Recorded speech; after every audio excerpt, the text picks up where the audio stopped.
मित्रांनो, थोडं तुझं थोडं माझं या मालिकेच्या आजच्या भागामध्ये मानसी आता रडत असते. तेजस तिला आता लगेच रुमाल देतो, पण ती आता लगेच ओढणीने तिचे अश्रू पुसते. मग आता तो विचारतो, तुम्ही रडताय का? मग आता मानसी म्हणते, अहो तुम्हाला माहीत नाही, पण तुम्ही माझ्या बाबांसाठी अगदी देवासारखे धावून आला आहात. आता तुम्ही सारखं म्हणताय की तुम्हाला पैसे नको, म्हणून पैसे स्वीकारण्यासाठी सुद्धा तुम्ही नकार दिला. पण अहो असं करू नका, मी तुमच्यासाठी काहीतरी आणलं आहे असं म्हणून ती आता एक पाकीट त्याच्याकडे देते. त्यावेळी आता तेजस मनातल्या मनात खूपच खुश होतो आणि विचार करतो की आला, मला आता चेक आला असं म्हणून तो भलताच खुश होतो. त्यावेळी आता ती म्हणते, पहा ना त्याच्यामध्ये काय आहे. तो म्हणतो, अहो बरोबर असतील, पण आता ती म्हणते एकदा उघडून तर पहा, लकी चार्म आहे त्याच्यामध्ये. मग आता तो म्हणतो की ठीक आहे पाहतो असं म्हणून तो त्याच्यामध्ये पाहतो, तर एक दगड असतो आणि एक चिठ्ठी देखील असते. तेव्हा तो म्हणतो, बापरे दगड, काय करावं या दगडाचं आता. मग आता त्या चिठ्ठीमध्ये असं लिहिलेलं असतं की माझ्या आयुष्यामध्ये कधी संकट आली तर हा लकी चार्म नेहमी माझ्यासोबत असतो आणि तुमच्याही आयुष्यात आता हा लकी चार्म येत आहे. जर तुमच्यावर कोणतंही संकट आलं तर लकी चार्म असतो ना, तो लगेच आता ते संकट दूर करतो. इथून पुढे तुमच्या आयुष्यात खरंच खूप चांगली माणसं येतील, खूप चांगलं काम येईल. तुम्ही राष्ट्रहिताचं काम करताना तुम्हाला भरभरून लोक प्रतिसाद देतील. त्या पत्रामध्ये आता लिहिलेलं असतं. त्यावेळी आता त्याच्या सर्व स्वप्नांवर पाणी फिरतं. ती म्हणते, तुम्हाला आवडला ना हा लकी चार्म, कसं आहे हे गिफ्ट. तेव्हा आता नाईलाजाने तेजसला खूप चांगलं आहे, ब्युटिफुल आहे असं म्हणावं लागतं. मग आता ती म्हणते, ठीक आहे, तुम्ही खरंच खूप छान काम केलं, पण ही राष्ट्रहिताचं काम म्हणजे हे संस्कार तुमच्यामध्ये कसे आले? तुमच्या घरात कुणी करतं का अजून हे राष्ट्रहिताचं काम? असं मानसी विचारते. त्यावेळी आता तेजसला आठवतं की त्याचा मित्र त्याच्यावर कसा हसतोय ते. आता तेजसला हसावं की रडावं हे सुद्धा कळत नाही, पण तो तिच्यासमोर मुद्दामच हो नाही असं करत राहतो. दुसरीकडे संपतराव नंदूला घेऊन आता प्रभूंच्या घरी गेलेले असतात. आता बाहेरूनच ते पाहतात तर समोर मोठा वाडा असतो आणि ते पण अगदी जुना. 100वी आता त्या वाड्याला पूर्ण होणार असते. मग आता हे घराणं खरंच खूप जुनं दिसते हा, आणि परंपरा जपणारं दिसते असं संपतराव नंदूला म्हणतात. मग आता नंदू म्हणतो, हो ना, 100वी पार करेल आता हे घर. तेवढ्यातच वकील आता तेथून बाहेर येतात.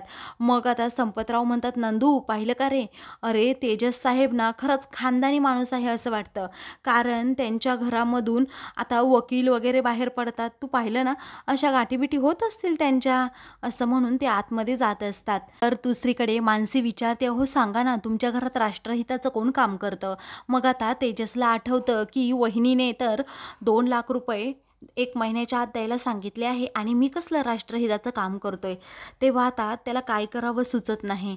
इकडे आता नंदू आणि संपतराव हे आता प्रभूंच्या घरात येत असतात. तेव्हा नंदू म्हणतो, इथे घरात बेल वगैरे दिसत नाही इथे बाहेर. मग आता 1937चं हे घर आहे, बेल कशी दिसेल रे, असं संपत आता नंदूला म्हणतात. तेव्हा दाराची कडी असते ती आता संपतराव वाजवतात. मग आता तेथे विनोद आणि छाया हे दोघेही येतात. तेव्हा काय आहे इथे असं आता विनोद विचारतो. मग मी हे तुमच्यासाठी आणले असं संपतराव मिठाई पुढे करत म्हणतात. त्यावेळी आता विनोद लगेच हसतो आणि म्हणतो की हो बोला ना, हे माझ्याकडेच राहू द्या हां मिठाईचा बॉक्स. आता छाया लगेच त्याच्या हातातून तो बॉक्स ओढून घेते. मग आता विनोद म्हणतो, तुम्हाला कोण हवंय? तेजसराव पाहिजे. तेव्हा तेजसचं नाव ऐकताच त्याचे आईवडील स्वयंपाकघरात असतात. तेव्हा आबा विचारतात की काय तुमच्या चिरंजीवांनी काय उद्योग करून ठेवलाय, असं म्हणून ते बाहेर येतात. आता बाहेर आल्यानंतर तेजस बाहेर गेला आहे असं आता त्याची आई सांगते. तेव्हा तेजस साहेब कुठे आहेत असं संपतराव विचारतात. तेव्हा घरातील सर्वजण आवासूनच उभे राहतात आणि म्हणतात, तेजस साहेब. तर आभा आता आतमध्ये जाते आणि तेजसला कॉल करून सांगते, संपत सनस हे इकडे तुला भेटायला आले आहेत. तेव्हा संकट आलं असं म्हणून तेजस फोन ठेवतो आणि घरी जायला निघतो. तेव्हा मानसी विचारते, काय झालं? तो म्हणतो, संकट आले. मग आता ती म्हणते, नक्कीच दूर होईल. आता हा लकी चार्म आहे ना तुमच्याबरोबर. त्यावेळी आता तेजस मनातल्या मनात विचार करतो की आता वाट लागणार आहे, कसलं दूर होणार संकट. इकडे मानसी डॉक्टरांना विचारते, तुम्ही बाबांना असा कसा डिस्चार्ज देऊ शकता? मग आता ते म्हणतात की तुमच्या वडिलांनी एवढा हट्ट केला की त्यांनी काही ऐकलंच नाही. मग आता मानसी ठीक आहे असं म्हणते, बाहेर येऊन लगेच संपदाला कॉल करते आणि म्हणते, अगं तुला समजलं का, बाबांनी डिस्चार्ज घेतला आहे, ते नाही आहेत आता हॉस्पिटलमध्ये. मग आता संपदा म्हणते, हो मला माहिती आहे, त्यांनी मला कॉल केला होता की दुपारच्या जेवणाला घरी येतो म्हणून. ते काय त्याचीच तयारी करते. पण तुमच्या बाप लेकींचं ना काही खरंच नाही. फार वैताग देऊन सोडलाय तुम्ही. ही सांगत सुद्धा नाहीत, नुसता मनमानी कारभार करतात.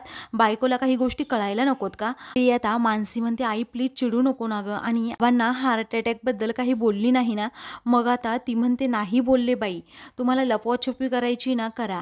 तर आता मानसी म्हणते, आई प्लीज चिडू नको ना गं. संपदा म्हणते, नाही चिडत, ठेवू का फोन आता, तर मी घरी आल्यावर तुझ्याबरोबर बोलते, असं मानसी म्हणून फोन ठेवते. इकडे तेजस हा घरी आलेला असतो. तो दबक्या पावलांनीच आता घरात येतो. इनशर्ट जे केलेलं असतं ते आता तो काढण्याच्या प्रयत्नात असतो. घरातील सर्वजण आता त्याच्याकडे पाहत, तात्या आतमध्ये तुझी वाट पाहत आहेत असं आता त्याची आई म्हणते. तेव्हा तेजस खूप घाबरत अगदी दबक्या पावलांनीच आतमध्ये जातो. तेथे एक बॉटल पडलेली असते. तेव्हा ती तो उचलण्याच्या प्रयत्नात असतो. तेव्हाच तात्या म्हणतात, उचलू नको तू ही बॉटल, राहू दे. मग आता तात्या, मी ते फक्त घर असं म्हणून तेजस थांबतो आणि तात्या नेहमी शिक्षा करताना जी छडी वापरतात ती छडी तात्यांकडे देत म्हणतो, मला मारा. असं म्हणून तो त्या टेबलवर ती काठी ठेवतो आणि म्हणतो की मारा तात्या मला, मी चुकीचा वागलोय ना. आता तात्यांचे डोळे पाणवतात. ते आता तेजसला लगेच मिठी मारतात आणि म्हणतात की काय चाललंय तेजस तुझं. तेव्हा आता तेजसलाही भरून येतं आणि तो आता रडतच म्हणतो, जेव्हा मी 10वीमध्ये पहिला आलो होतो ना तेव्हा तात्या तुम्ही शेवटची मिठी मारली होती, तेव्हापासून आजपर्यंत नाही मारली. मग आता बाळा, तेव्हा तू संधी दिलीच नाही आजपर्यंत, असं म्हणून तात्या हे खूप रडू लागतात. त्यावेळी आता, अरे एक भला माणूस घरी आला होता आणि त्याने तुझं खूपच कौतुक केलं असं आता तात्या म्हणतात. आणि संपतराव जेव्हा आले होते तेव्हा त्यांनी तेजसचं कशाप्रकारे कौतुक केलं हे देखील सांगू लागतात की तुम्ही खूप गुणवान आणि कर्तबगार मुलाला जन्म दिलाय. अहो तेजस साहेब आहेत ना, खूप मोठ्या मनाचा माणूस आहे, त्यांच्यामुळेच आज मी इथे आहे, नाहीतर माझी लाकडं म्हसनातच होती, असं संपतराव आता म्हणतात. त्यानंतर संपत आता नंदूला विचारतो, काय रे तेजस साहेब, आपल्याला काय देतात तो सल्ला टॅक्सबद्दल ना. मग आता नंदू म्हणतो, संपतराव म्हणतात, अहो तुमचं चांगलं वळण, त्याचबरोबर तेजस साहेबांची बुद्धिमत्ता, यातूनच तेजस साहेबांसारखा पुण्यात्मा जन्माला आलाय. अहो तेजस साहेबांनी माझा जीव वाचवला, त्यामुळे तर मी इथे आहे, असं आता संपतराव म्हणतात. तेव्हा घरातील सर्वांना तेजसचं कौतुक वाटतं. तर छाया विनोद एकमेकांकडे आश्चर्याने पाहतात. पुढे आता संपतराव म्हणतात, खरंच तुमच्या पोटी ना पुण्यात्मा जन्माला आला आहे. तेव्हा आता तेजसचे आईवडील आणि घरातील सर्वजण खूपच खुश होतात. तर छाया आणि विनोद एकमेकांकडे पाहतच राहतात की हा माणूस असा का बोलतोय. मग आता नंदूकडून लगेच पैसे घेत संपतराव म्हणतात की अहो तुमच्या मुलाने माझ्या हॉस्पिटलचा खर्च केला, माझ्या उपचारासाठी, नाही तर माझी लाकडं आज म्हसनात होतीच. त्यावेळी आता तात्या म्हणतात, असं नका हो बोलू. मग आता संपतराव म्हणतात, खरंच अहो मी खरं बोलतोय, तेजसने वेळेवर जर मला हॉस्पिटलमध्ये नेलं नसतं, माझ्या उपचारांचा खर्च केला नसता, तर मी आज माझ्या कुटुंबामध्ये राहिलोच नसतो, असं म्हणून आता ते सारखे सारखे आभार मानत असतात.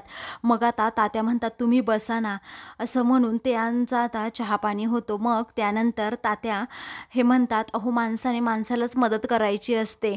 त्यावेळी आता संपतराव लगेच 15,000 रुपये तात्यांकडे देतात आणि बक्षीस म्हणून जीव वाचवला म्हणून 50,000 रुपये देतात. त्यावेळी आता तात्या ते पैसे घेण्यासाठी स्पष्टपणे नकार देत म्हणतात की नको आहे अहो आम्हाला हे पैसे, वाटलं तर हे 15,000 रुपये मी घेतो, तेजसने जे खर्च केले आहेत ना ते, पण हे 50,000 रुपये नको.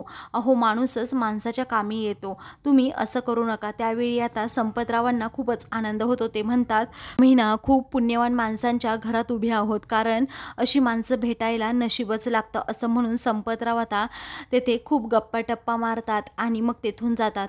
आता हे सगळं काही तात्या हे तेजसला सांगत असतात तेव्हा तेजस आता डोक्यालाच हात लावतो, मनातल्या मनात विचार करतो, अहो तात्या ते पैसे घ्यायला हवे होते, कारण पैशामुळेच माणूस जगतो आणि माणसाला माणुसकी जेवढी महत्त्वाची आहे ना तेवढा पैसासुद्धा, कारण पैसा नसेल तर जगात कोणीही किंमत देत नाही. मग आता तेच 15,000 रुपये तेजसकडे ते देत असतात. त्याचवेळी तेथे आता गायत्री येते आणि म्हणते की हे पहा, आता माझ्या 2,00,000 रुपयामधले अजून 15,000 रुपये मला मिळाले, त्यामुळे तुमचं कर्ज थोडं कमी होत चाललंय, तुमचा हा इमोशनल ड्रामा आता सुरू राहू द्या. तेव्हा तेजसला खूप राग येतो, तो तिच्यावर धावून जाणार असतो, पण तात्या आता त्याला अडवतात. मग आता तेजस हा तात्यांकडे पाहतच राहतो, त्याला काय करावं हे सुचत नाही. आता मित्रांनो, पुढील भागामध्ये तेजस हा आभाला म्हणत असतो, असं कुणीतरी घरात यायला हवं जेणेकरून वहिनीचा पूर्णपणे माज उतरेल, तेव्हा तू तुझ्या तोडीस तोड देणारी अशी कुणीतरी घेऊन ये ना मग घरात, असं आभा गमतीनेच म्हणते. तर दुसरीकडे आता रजनीचा खूप मोठा गैरसमज होतो.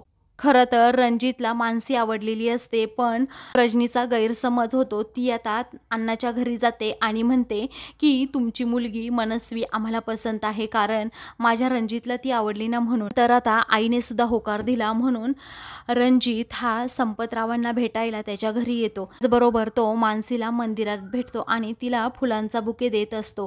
त्यावेळी आता मानसी नकोच म्हणत असते, तेवढ्यातच तेथे मनस्वी येते आणि तिच्या पायाखालची जमीनच सरकते. अशाच मालिकेंचे पुढील भाग पाहण्यासाठी चॅनलला सबस्क्राईब करा.